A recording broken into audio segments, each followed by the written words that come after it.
જય માતાજી મિત્રો, મનીષ ગોહિલ। જી હા મિત્રો, કાલે છે અહાડી બીજ, તો કાલે હૃદયમાં એવો ભાવ લાગ્યો છે, તો કાલે બટુક ભોજન છોકરાને કરાવવા રહી રહ્યા છીએ। જી હા મિત્રો, કાલે બપોરે 12:30। જી હા મિત્રો, કાલે ગુરુવાર છે અને કાલે બટુક ભોજન કરવાનું છે છોકરાને। ફૂલની પાઘડી આપવાની છે। એવું નથી કે આ ગુરુવારે આપવાની છે, દર ગુરુવારે કાંઈક ને કંઈક નવે નવું વસ્તુ આપવાની છે દર ગુરુવારે। અને આ જીવન જીવવું ને ત્યાં સુધી દર ગુરુવારે કાંઈક ને કંઈક આપવાનું છે મિત્રો। અને હું તો આમાં સહયોગ બન્યો છું। કોઈ પણ સહયોગ બનવો હોય તો મારા થંબનેલની માર્ગો કાલે જોઈ લેજો। જય માતાજી મિત્રો।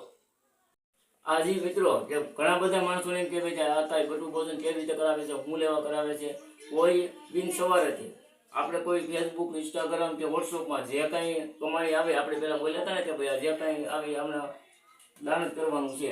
હજી $1, $2 કાયમના માટે આવે છે, એમાંથી આપણે ₹1 ઉપાડ્યો નથી। જેટલા પૈસા આવે એ છોકરા માટે વાપરવાના છે મિત્રો। આપણે કાંઈ પણ કોઈને રવું કરવાનું નથી। જય માતાજી મિત્રો।